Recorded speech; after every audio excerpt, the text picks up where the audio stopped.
You got to be practical about this stuff, right? We're not saying to evade taxes or anything like that, but you guys need to learn how to do this and learn what's like reasonable.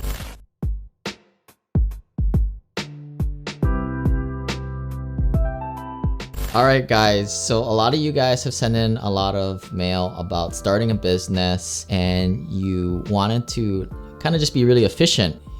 When you're trying to bootstrap a business out there, you're going to want to deduct things so you don't have to pay taxes on money you've already spent. And generally the way it works is, you're going to make money, but you want to shelter that money that you make by taking as much legitimate business expenses, but let's get creative on what those business expenses are so that we can run it through the business and effectively save ourselves anywhere from 10 to 50% on what we pay for something that we were going to pay for anyway.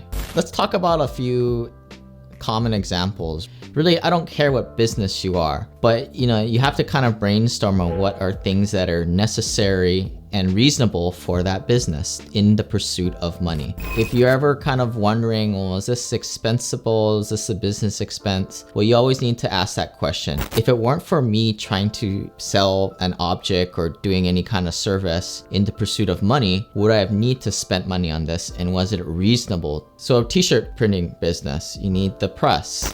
That's an equipment purchase. So other types of equipment that you might need would be the paints, the room, right? You may want to use a room of your house as kind of, in this case, not an office, but the actual place of business. There are ways that you can deduct and legitimize those as business expenses necessary and reasonable in pursuit of your business income. Maybe even the power that powers your machines, and maybe all your Stripe payments, all the ways that you kind of do your e-commerce too. You may want to pay for Google G Suite, for example, to get your email up, or your MailChimp, your email campaign. But before we get off the equipment, a lot of people these days, we don't live in China, we live in America, so we outsource a lot of that printing offshore.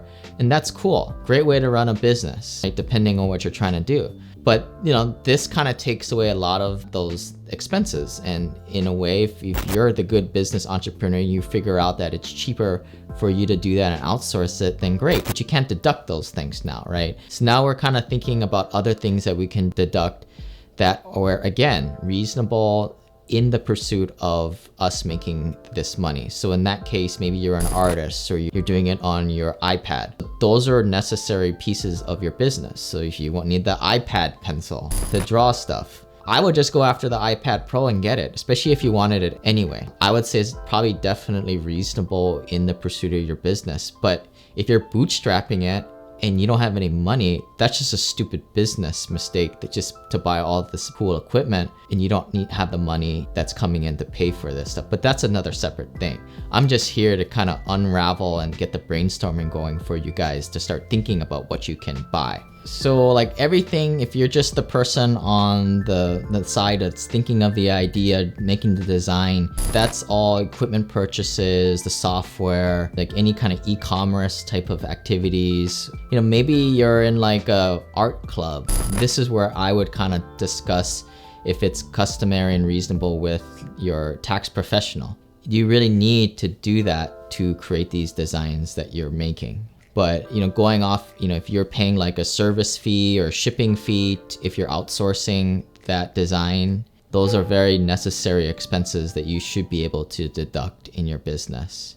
So here's my best practices for this stuff, folks. Like if you have something that's reasonable and customary to pursue business, keep your receipts, right? You need backups of this stuff and you need to be organized with it. Put it on a spreadsheet. Build a little ledger for yourself and to kind of break it up via different categories. Take a look at the Schedule C or Schedule E online. You can download this off the IRS website.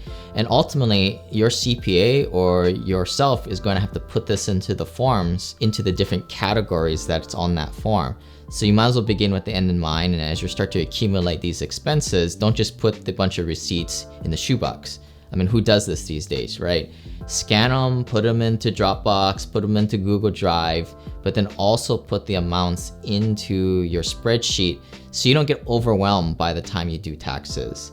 So again, you guys are going to be putting this stuff into a spreadsheet. Some of you guys might even be using TurboTax, which I'm not a huge fan of, you know, those automated softwares. But if you guys aren't making that much money yet, that might be the only reasonable thing to do. Ideally, you want to work with a real person, right? Not everything these days can be automated with software. And in my opinion, the software is usually a little bit more conservative than a human that you can talk to and you can reasonably discuss, you know, what you're doing. One of the things that came up a lot, that questions were, you know, on these larger big ticket items, they're saying like, well, TurboTax or these H&R Block softwares, they're like, ask me all these other follow-up questions. And it looks like they're deducting it over time, especially equipment purchases. Technically, you're supposed to deduct new acquisition of equipment over several years.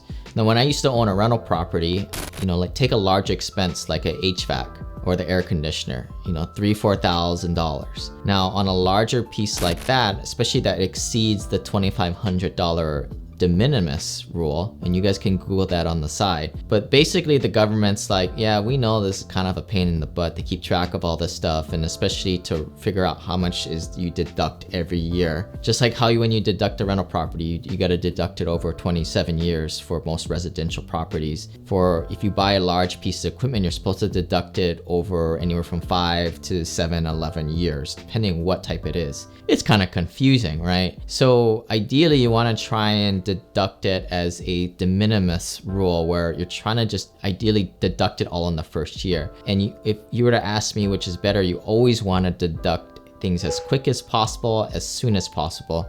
That way you can get that loss, that suspended passive loss, onto your books. You don't have to use it to offset any income. You may not have any income yet, but you can hold it there into the future. And I would rather hold on to those passive losses today than to wait 1, 2, 3, 4, 5 years for the rest of the passive losses to roll in onto my books. So, you know, if you're buying a camera, this is another big ticket item. Take a look at that de minimis rule. If you can kind of get it in there as the wrote off in the first year all in one, it's just going to make life simpler, and you're going to get the benefit of time value of money. And this is where, you know, you got to be practical about this stuff, right? We're not saying to evade taxes or anything like that, but you guys need to learn how to do this and learn what's like reasonable and what is, and start to develop your own best practices. And of course, use the services of a tax professional to do this stuff. And after a while, you're going to get the hang of it, and it's not going to be that confusing to you guys. The audit risk is very, very low. I would probably argue that's anywhere from 0.5% to at most 5% that you're going to get audited.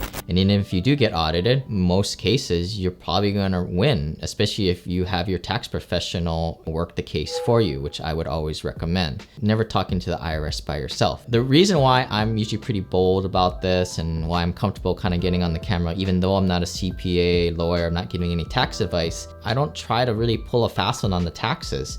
If it's something legitimate and customary for my business in pursuit of income, and I do make income, by the way, too, then I'm always fine putting it through as a business expense. By being a business owner, you kind of help the country move forward, because you're the one buying cameras, you're the one buying properties that other people can live in, you're the one buying equipment that other companies need to put in the raw materials to power this economy forward. The IRS tax code is a huge book. Probably there's less than a few pages that most people use, especially the 1040 easy form. But when you start to get into the business world as an entrepreneur, now you kind of open up the rest of the 99% of the IRS tax code. Most cases, in my opinion, most CPAs don't know how to do this stuff. They may know how to do the easy taxes for your ordinary W-2 worker, but all this other, what you can do as a business owner, I don't think a lot of CPAs do. And this is why it's important to build your peer group, eventually get referrals and good tax professionals to work with, but more importantly, educate yourself so that you can steer the ship on this. Because let's face it, like if I was a CPA, I just do it the easy way.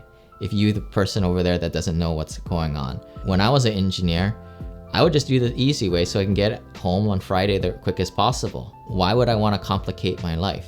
Now you would think most professionals don't do that, but let's be honest. CPAs, just like any other professional, they just want to do it and get it done the easiest way. And as long as their client is happy, even though they're ignorantly, blissfully happy, that's all that really matters at the end of the day. So educate yourselves, guys. That's why you guys listen to this channel, and subscribe more. And if you got any more questions, drop it into the comment box below.